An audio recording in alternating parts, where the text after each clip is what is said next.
Welcome back to the E36 LS1 build. If you're not familiar, this is the first car I ever owned. Used to have a 700 horsepower turbo built S50 in it with a 6-speed manual out of an E46 M3. But now we're swapping to a built LS1, about a 430 horsepower fresh build with a T56, all the goodies, etc., etc. In this video, I'm doing a whole bunch of the little things that people don't think take a lot of time when doing an engine swap, specifically an LS1 swap, but they take a lot of time. If you take a look here, heater hoses, paintwork on the valve covers, coil packs, steam port, brake booster line routing, power steering pump lines, a whole bunch of stuff is going on. So let me just dive into it and get this video started.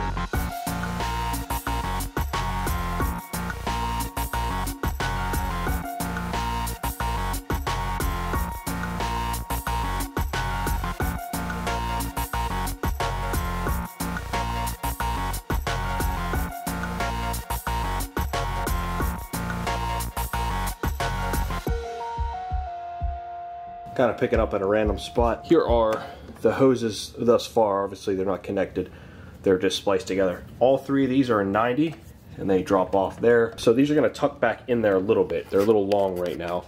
They run over here to the valve, and then we got Big Bertha coming over here, which I am getting ready to tee off into this, and then this will go to the expansion tank. Decently happy. Once I make these a little shorter, they won't loop up. They'll be kind of tucked down underneath a little nicer. And then these will be tied together, probably mount them to this existing hole over here, because I have some mounts that should work. It's going to be teed off with this nice aluminum Jonesy here.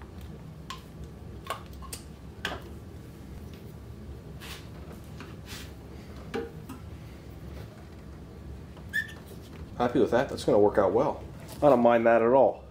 Not the prettiest looking thing, and not everything's fully mounted. These will all be zip tied together so it all looks a little nicer. Clean up the hoses. Pretty happy with that. There's not a ton more you can do with these cars as far as heater hose routing. Can't finish this till I get the rest of the front end together though. A couple other pieces showed up. I can actually finish the power steering. I got the feed hose from Chase Bay's. Return hose, just regular power steering hose. Yeah, this is it here. I'm glad it's black. If you didn't notice, that's my theme. Would have been easier without this power steering pulley on here, huh? I'm gonna figure out the best way to do this.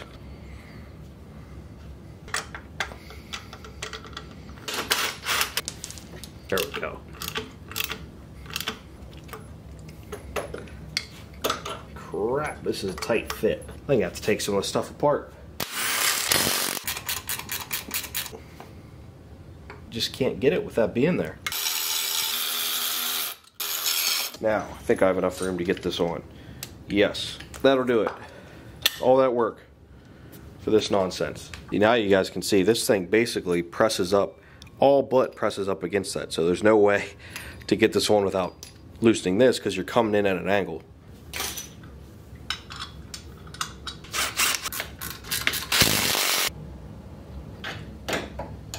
I certainly don't love that. Like, why is this so long? Wish it wasn't so freaking long, especially for $100.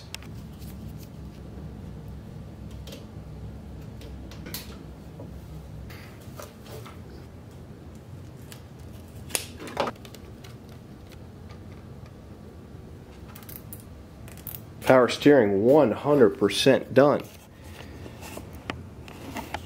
Feed and return. Happy with that setup, other than the fact that the feed is so freaking long.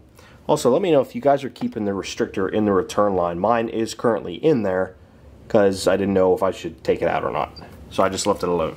Not a big deal, I can remove it at a later date. Now, since I'm this far, there is a sensor I need to add to the back of the engine. I'm going to do that before I finalize these heater hoses, because they're going to be in the way of this sensor, and that is the oil pressure sensor. This engine did not come with one, so I ordered one that is supposed to work with the engine management and wiring system that I got. This is a GM part, and that goes, if you guys can even see, right down in there. That's where that goes. This engine didn't come with one, so now it's going to have one. There we go. Pro tip, install the oil pressure sensor before the engine's in the car, because that sucks to get to. Now I think I can route all these, but I'm also a little undecided because I have 1, 2, I'll have 2 plugs to plug in back there with the wiring harness and ECU, as well as the steam port I still need to install. So why don't I install the steam port? Might as well. I just went with one of the cheaper kits off of Amazon, and I'll link that like I always do. Seems like a nice kit. Start with these little guys. Putting all 4 of these on. Oh yeah, there is an O-ring. O-ring's already there.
So I'm working on my next video, and I realized that in the last video I didn't really go over the steam ports.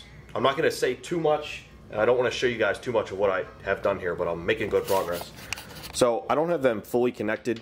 I did have to fiddle around with them a little bit and kind of swap the lines out and kind of cut one, and so it wasn't perfect, but this is how I ended up running it. I wanted them connected at the rear and the sides, and then this will run up to the expansion tank. They seem to be good quality though. Fitment was pretty decent.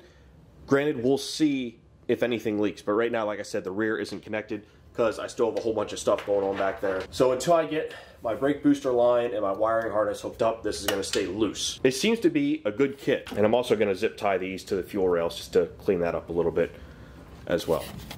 Anyway, just had to toss that in real quick because I totally forgot. Now, my setup's a little unique because it came with this Y-end intake on the back for the vacuum port. Just a 3/8 MPT fitting. Here it is. That's the original one, and it's stuck straight out, and that is what I need to go to my brake booster. So I just got a 90, and I'm gonna put that in. That way it's shooting straight over and goes right to this check valve. And I actually found this 90 on eBay as well because it's used to come straight. So now I have 2 90s. I can just have a straight vacuum piece right between the two. And I gotta get it in that wee little bit of a spot right there. There is that nice kind of straight shot angled this way. It's going to come right over and right there. So it's pretty close to each other. But man, that is getting crowded back there with the steam ports, the coolant heater hoses. I got the bleeder for the slave, the throwout bearing, and then we still have oil pressure sender. And we still got 3 other sensors back here still. A lot of stuff going on back here. So these definitely aren't getting connected until I get the wiring harness in and figure that much out. I got some ICT billet coil mounts, and I got some new coils, spark plug wires, spark plugs, all that good stuff. But these are looking, you know, not terrible. It's not like they're really dirty. They're just looking kind of crappy on both sides. So I gotta fix up these valve covers. And then over here, I'm currently repainting the front, I don't know what you call this. I know what this is called, I just can't think of it. It'll come to me. Anyway, I got 2 coats of primer on here. I'm going to do some more coats and then sand it and paint it to match the engine bay. Because the engine bay has nice fresh new paint, and that's actually, you know, a full 2-stage paint clear. So I want this panel up here to match. I don't want it to look old, and you know, it has the old single stage from the factory that they did in here, and it wouldn't look right, so I want it to match. So I'll have that done tonight. Let me take these valve covers off quick.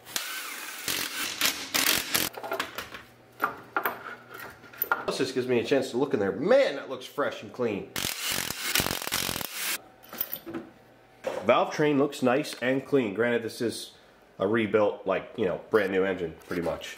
So that's expected. I don't really know what setup is in here. I don't remember what the builder told me. I don't know if there's stock valves and springs or what. But they certainly look new. Now these I'm going to do just a wrinkle black on these, and that's going to make these sort of pop And then it's going to look really nice with the ICT billet or coil pack mounts. It's going to look really nice, I think. So I'm just going to clean these up quick, basically scrub them down, and that's really all I'm going to do before I spray them. I do still need a valve cover breather setup. I do want to do a catch can eventually. For now, I'm probably just going to put one of those little breather caps on here because I want to kind of finalize everything else before I do a catch can with all the routing and all that stuff.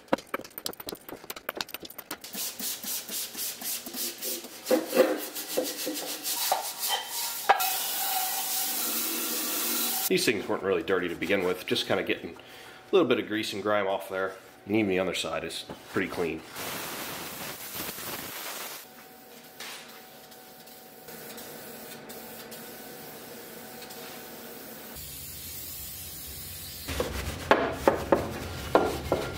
So the primer's pretty much dry on this front radiator support. I'm just going to let it dry just a hair more. In the meantime, we're going to do the wrinkle black on the valve covers. Here's a good shot at the before. Going to be using a heat gun to make it extra wrinkly.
Oh yes, nice uniform finish, what I was looking for here.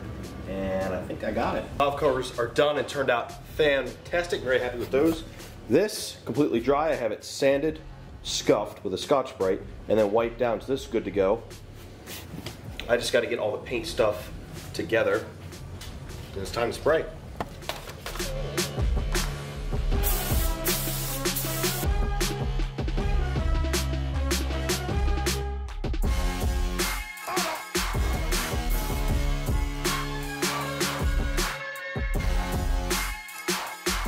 Time for clear coat.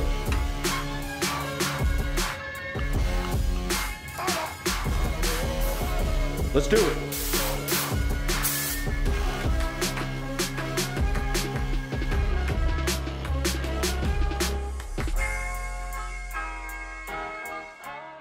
And that is good coverage, so 2 coats is all I'm going to do. Pretty happy with that. Obviously it's not dry. I literally just painted it. I think it looks pretty good. I'm going to match the rest of the engine bay nicely. Alright, pending the mess from painting the radiator support, I can't wait, so I got to put these valve covers on because they're going to look really good on there. Start with the driver's side. Throw the gasket back in there.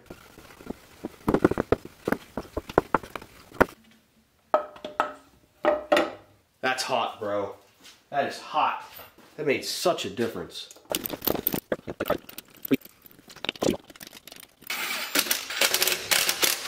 What a difference. Look at it. Would you look at it?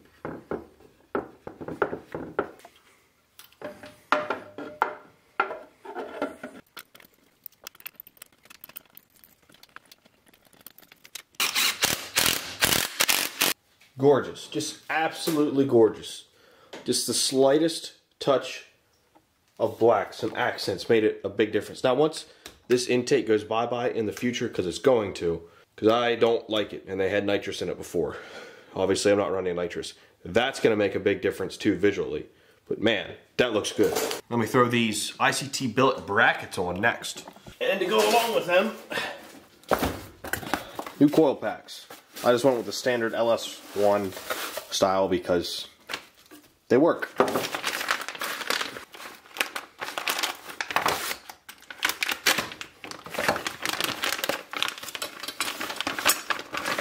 ICT just makes beautiful stuff.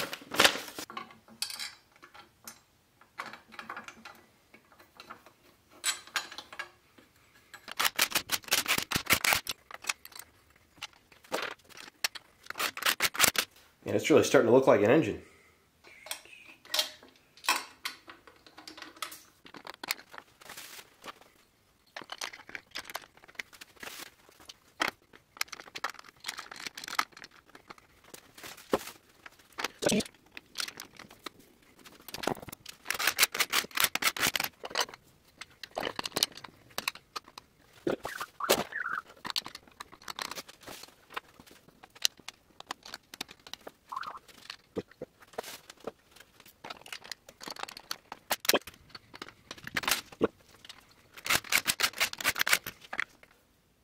Very happy with how that turned out.